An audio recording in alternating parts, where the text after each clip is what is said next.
With so many books in the world, how do you know which ones should you read?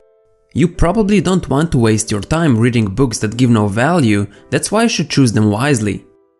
In today's video, I want to talk about 5 books I read which had a huge impact on my life. These are the books I think everyone should read at least once, and if you're like me, you will be rereading them once a year. Let's jump right in. At number 1 we have Tools of Titans by Tim Ferriss. Imagine you could learn the tactics, routines and habits from over 200 world-class performers and have that information in your arm's reach. Tim Ferriss has a podcast where he invites some of the most successful people from all kinds of different fields. He interviews them about what steps they took and what habits they developed to have reached their success. However, each podcast episode is over 1 hour long, so Tim decided to put all the valuable knowledge from these interviews into a single book with over 600 pages. This book is like a cyclopedia of success and shouldn't be read from start to finish. Instead, it is encouraged that you start where you want to start. Want to build a business or learn how to create more wealth? Hop to the wealth section and look for clues from millionaires or even billionaires. Looking to improve your fitness level? Open the health section and choose from dozens of experts. Basically, whatever problem you might be facing, there is a piece of advice in there to help you. You just need to look for the right page. Number 2. Mindset by Carol Dweck. Just how important is our mindset? Carol, who is a Stanford University professor, says it can be the difference between success and failure. I already did a summary on this book, but to sum it up quickly, she argues there are 2 mindsets people have, a growth mindset and a fixed mindset. To have a fixed mindset means to believe your basic abilities and intelligence are just fixed traits that can't be changed. It's thinking that if you're not good at science or creative work, it doesn't matter how much effort you put in, you'll always be bad at it. Growth mindset is quite the opposite. People with the growth mindset understand their abilities can be developed with hard work and perseverance. They are not afraid to make mistakes and actually learn from them. By showing you examples of both mindsets and where they can take you, Carol will reveal to you how to adopt the growth mindset. Number 3. Man's Search for Meaning by Viktor Frankl. This is an autobiographical story that takes part during the Second World War.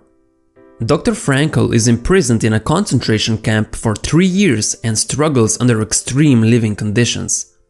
All of his clothes are taken away, his friends and family are killed, and he has to survive with a single piece of bread a day.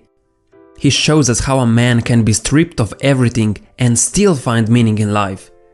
Dr. Frankl says that everything can be taken from a man but one thing, the last of the human freedoms, to choose one's attitude in any given set of circumstances, to choose one's own way.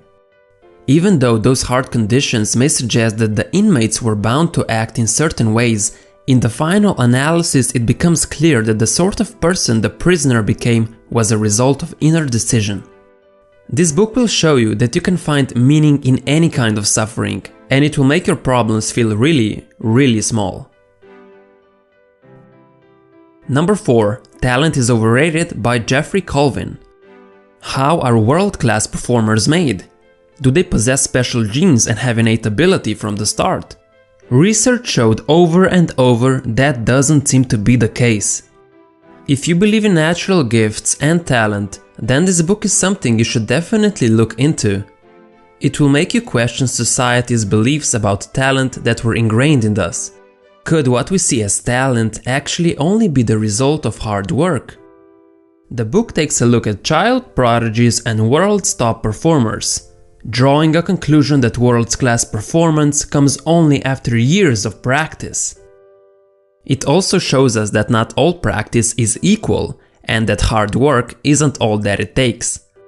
Instead, it explains a concept called deliberate practice and shows us how to properly improve. No matter what society tells you, we are not born with special talents. However, if you put your mind to it and use the principles of deliberate practice, you can cultivate your skills and become one of those so-called talented people. Number 5. Quiet by Susan Cain. Susan demonstrates that Western culture is dominated by the extrovert ideal. The ideal self is a social alpha that craves the spotlight, and these values are reflected in our schools and workplaces. That's one of the reasons introverts feel out of place in today's society, since they have a more reserved personality.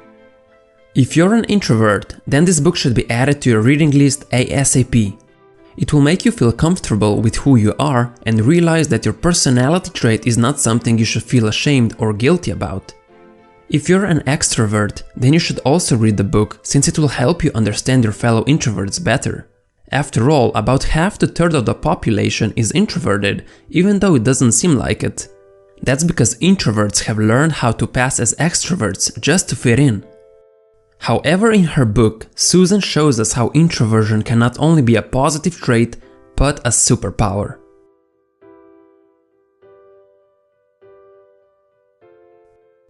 Thanks for watching. I'd like to hear which books changed your life and helped you grow as a person, and which of them would you suggest to other people? Feel free to post your suggestions in the comments below. Together we'll become better than yesterday.